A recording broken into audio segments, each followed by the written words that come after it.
Yo book nerds, I'm sorry if I sound weird, I do have a cold. It's winter and I live in Minnesota. What are you gonna do? During the winter, I tend to huddle in a lot with my books. I've said before that I love classics so much, and so maybe you're huddled in like me and you want to read a classic, but you want to read a bigger classic than you've read before, which I think winter is the perfect time to do. You're stuck inside. Why not tackle one of those big, chunky books? Or maybe you're quarantined right now and you also need something to do for a week or two, because we all know that happens a lot lately. So today I'm going to give you 3 book recommendations for big, chunky classics that I've read and that I love. I would love to get other people to read some of these, but I know they're huge and they can be intimidating. But trust me, they're worth it. So I'm going to give you 3, like I said, and I'm going to start with smallest to the biggest. Up first, we have The Hunchback of Notre Dame by Victor Hugo. I loved this so much. It is not at all like the Disney movie, but it is so worth the read. It's give or take 500 pages. It's not as huge as some other books, but it's pretty darn big for a classic, and it'll take you a good chunk of time to read it. The thing about this book that I think makes it really good for wintertime or for quarantine when you're kind of just stuck inside is because that's what Quasimodo had to deal with. He was stuck inside in isolation from the entire world, and it's relatable in that sense. He's an outcast. This book is just so heartrending. I don't want to give too much away. If you've seen the Disney movie, it is so different from that, and so you have to go in it with like that out of your mind, because that is not the story you're going to get. Yeah, the names are the same and a couple of the details are the same, but overall it's a very different story in actuality. But it is so good. If you're looking for something cheerful and uplifting this winter, this is not going to be the book for you. This is a pretty heartrending, sad story, but again, it's huge and it'll take you a long time to get through it. So if you're looking for a project, this is a good one. I just couldn't put it down, and it made me want to visit Paris because there's some descriptions in here of Paris, just beautiful, beautiful descriptions. I'm the kind of person that enjoys the lengthy descriptions that classics sometimes have, and it just captures the architecture and the beauty, and I just love every second of it. I just gobbled this whole thing up. So this is option number 1. Option number 2 is Moby Dick by Herman Melville. This is about 700 pages, so a bit bigger. This is kind of a good escapist book. You can get out of here in this book by going on a whaling trip. But again, if you're looking for something uplifting, not going to be the book for you, unfortunately. This book is all about trials, and it is sad. I read this book in college, and there's just so much in it, and you have to unpack a lot.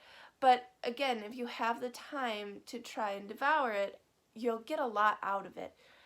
And you realize, like, holding grudges can cause so much ruin to your life. And Captain Ahab holds this grudge over the white whale, and it just dominates his entire life. And it's so unhealthy. And you can use that and reflect on your own life. What am I doing in my life that's unhealthy like that? And it's just amazing.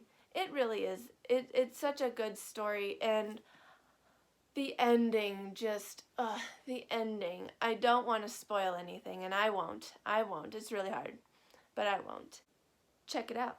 And lastly, my 3rd recommendation for classics in isolation, Don Quixote by Miguel de Cervantes.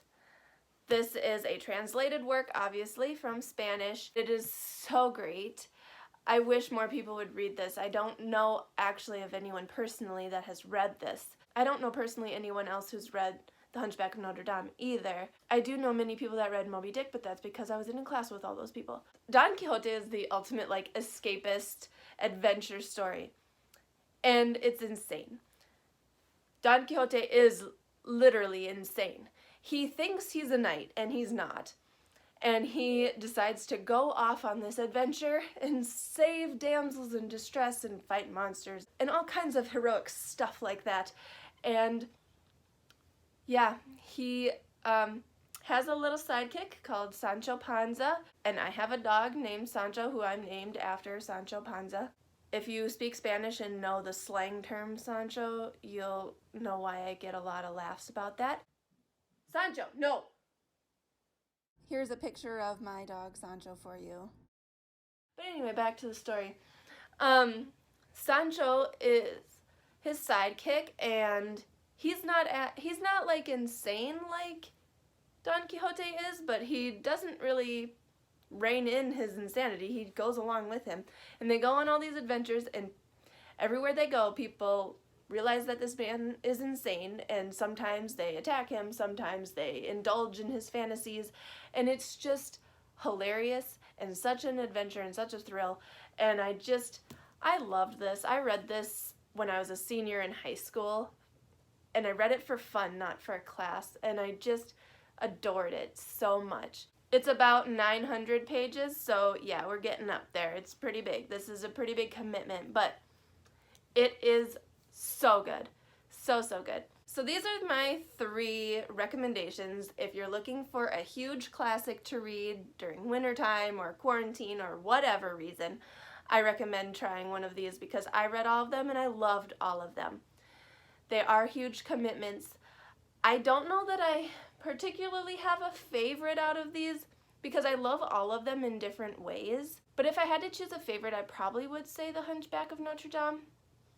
But I don't even know if I can say that, to be honest, because I love them all and in such different ways.